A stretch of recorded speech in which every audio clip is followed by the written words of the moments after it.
Section 3, 3 skills of a coach in different sports. The third and final role of a coach that I was speaking about is the skills of a coach. A coach needs many different skills to use when they are coaching. This is because it can help aid a performer's development. The first skill that I'll be speaking about is the skill of a coach by using communication. Communication is crucial for a coach, because if a coach is unable to communicate, then coaching really isn't for them. Communication is a very broad phrase because there's many different types of communication, and these will be explored further throughout this slide. Also, communication is used in many different ways for when the coach is talking to a different person, and it can be delivered in many different ways as well. Verbal communication is good for a sport like football, but it is best suited for professionals. This is because they already have the knowledge, they just need to be nudged in the right direction, and verbal communication is the way the coach should do this. The coach would need to explain what the player could be doing better. This could apply for a striker who is not turning correctly around the last defender. The coach could demonstrate this whilst they're explaining what to do and show the striker how they can be scoring more goals by doing this simple movement. However, concurrent feedback, which is feedback whilst the event is concurring, is not suitable for a sport like swimming. This is because the swimmer is heavily focused upon the stroke and the length that they're doing at that moment in time, and if the coach stops them at the end of the length, at the end of the pool, they would lose momentum, which could make them lose motivation for the session regardless of the information passed on by the coach, and they may not want to return to the next session if the coach is demotivating. A coach's ability to change the way they are speaking whilst coaching is crucial. This is because a coach would have to speak differently to parents than they would to their players. This applies to a sport like rugby, because the coach would want to make their players ready for a game and motivate them, but when it comes to speaking to parents, they want to set a good impression and make them think like their children in a safe space. The coach would also change the way they would speak if they're speaking to another coach or a different official. This is because they would be calm with the official to make the official believe that their side is strong and their coach won't have any problems throughout the game. But would possibly try and change the way the opposition coach is thinking. This could lead to the team having a psychological advantage because the coach is confused. Verbal communication can also be bad as well as good. This is because a more visual, non-verbal approach may be required when teaching something. This can apply to cricket. This is because if a player isn't catching very well in the slips, then the coach would pull them to one side and show them how to do it, and they'd tell them this with minimal wording. They'd use minimal wording because it allows the performer to focus on what the coach is doing rather than what they're saying. The next skill of a coach that I'll be speaking about is a coach's time management ability. Time management is also crucial for a coach because they need to be able to plan training sessions accordingly and need to know how long things are expected to last.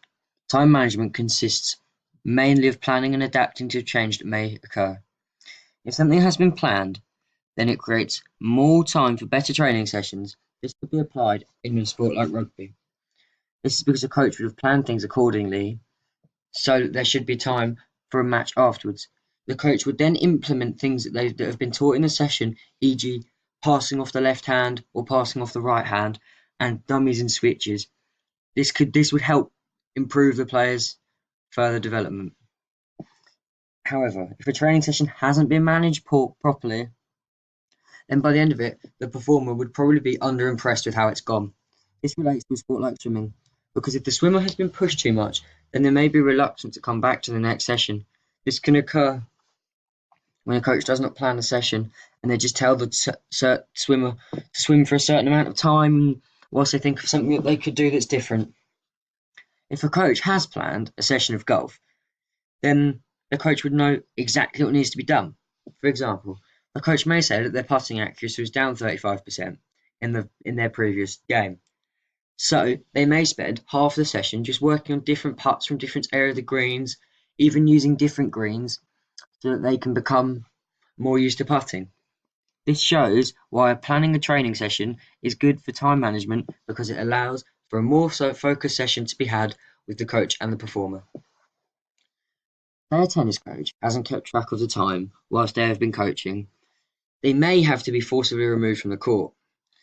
This is because they haven't kept track and they haven't focused on what needs to be done. They've just warmed up and almost taken it too casually.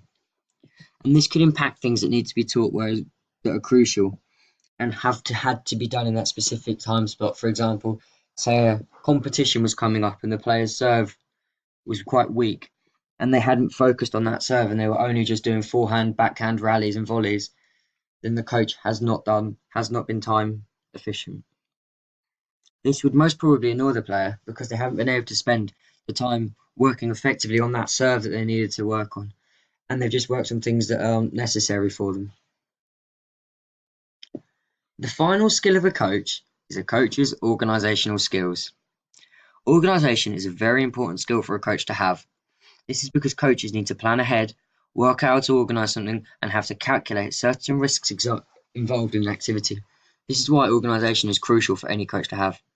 When a coach organises a training session prior to it taking place, then it is considerably more productive for all parties involved. The player can learn a lot more, and the coach wouldn't feel like they are being pressured into doing things that are not needed. The coach would try and plan things accordingly to the time that each activity should take.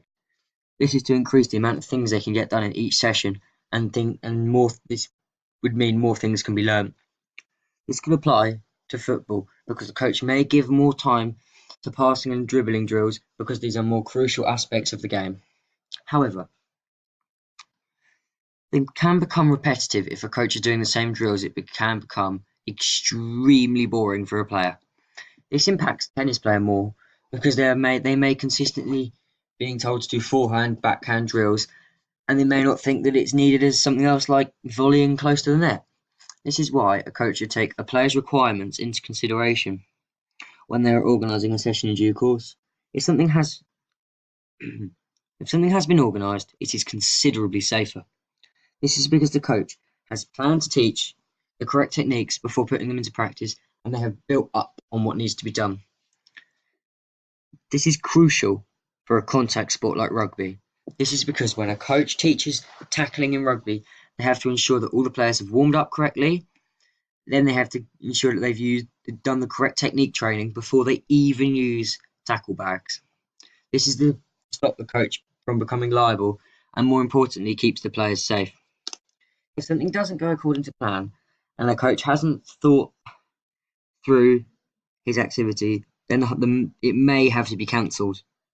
This applies to water sports. This is because if the weather was too extreme, then they probably wouldn't be allowed to go on the water. And if the coach had only planned for that hour-and-a-half session to be on the water, then the training has been ruined. And most likely the money spent on hiring a coach to get there, instructors and equipment needed has been wasted. This is not good for the coach and definitely not good for the player because they have had to come to this new place and not been allowed to practice. This could impact the player's decision on future coaching sessions. Thank you.